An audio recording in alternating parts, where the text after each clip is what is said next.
যাদের পেজ অথবা প্রোফাইলে এই ধরনের ইস্যু এসেছে এটা কিভাবে রিমুভ করবেন আজকের ভিডিওর মাধ্যমে আমি সেটি দেখিয়ে দিব। আপনি ফেসবুকের কাছে আবেদন করতে পারবেন এই ভিডিও দেখে দেখে যে ফেসবুক যেন আপনার ইস্যুটা রিমুভ করে দেয়।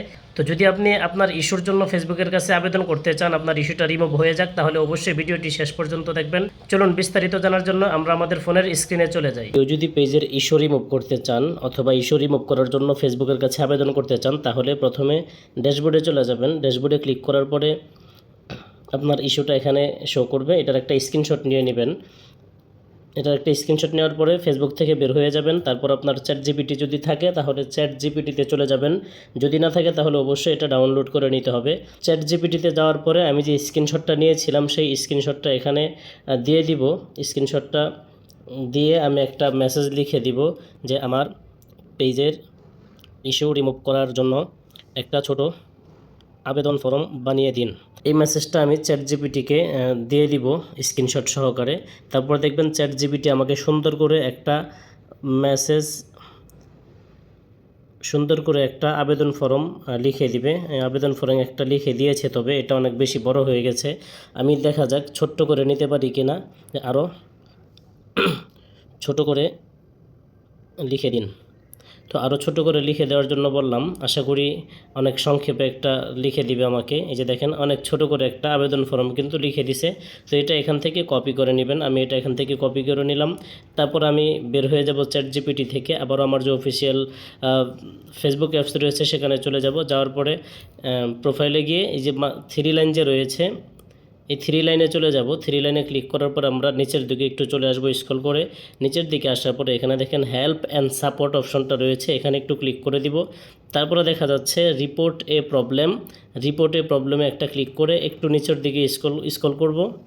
তারপরে এখানে দেখা যাচ্ছে যে continue to report A problem, এটাতে ক্লিক করে দিব।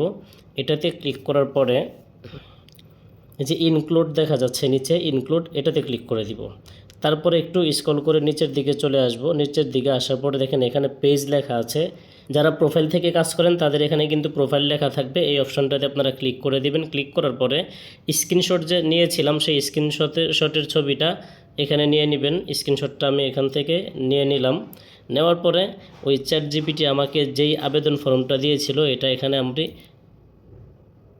এখানে পেস্ট করে দিব। আমি এটা পেস্ট করে দিলাম এবং অতিরিক্ত যে লেখাগুলো আছে এগুলো কেটে দিব।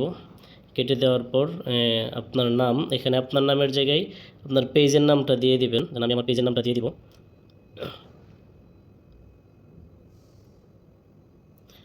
আমি আমার পেজের নামটা দিয়ে দিলাম। তারপর আমরা উপরের দিকে চলে যাব। উপরের দিকে যাওয়ার পর উপরে দেখেন অতিরিক্ত কিছু লেখা আছে বাংলা, এগুলোকেও কেটে দিতে হবে। এই লেখাগুলো কেটে দেওয়ার পরে এটা একটু উপরের দিকে নিয়ে যাব। তারপরে এখানে আপনার পেজের নাম এটা দেখা যাচ্ছে, এখানেও আমি আমার পেজের নাম দিয়ে দিব। এখানে আমি আমার পেজের নামটা দিয়ে দিলাম।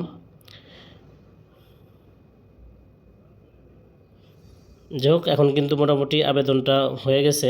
তারপরে এই যে এখানে একটা অপশন দেখা যাচ্ছে সেন্ড অপশন। তো সেন্ড অপশনে ক্লিক করে এটা কিন্তু আমি ফেসবুকের কাছে আবেদন করে ফেললাম। এখন বিষয়টা হচ্ছে যে আবেদন করে ফেললাম, যদি ফেসবুকের কোনো ভুলের কারণে বা তাদের টেকনিক্যালি কোনো প্রবলেমের কারণে আমার পেজে ইস্যু দিয়ে থাকে, সেই ক্ষেত্রে কিন্তু তারা খুব দ্রুত ইস্যুটা রিমুভ করে দিবে। আর আমার কোনো ভুলের কারণে যদি তারা ইস্যুটা দিয়ে থাকে সেই ক্ষেত্রে কিন্তু 1 বছর পর্যন্ত অপেক্ষা করতে হবে। 1 বছর পরে অটোমেটিকলি কিন্তু এই ইস্যুটা রিমুভ হয়ে আমার এখানে সবুজ চিহ্ন চলে আসবে। সুতরাং আপনারা চাইলে কিন্তু ফেসবুকের কাছে এভাবে আবেদন করতে পারেন।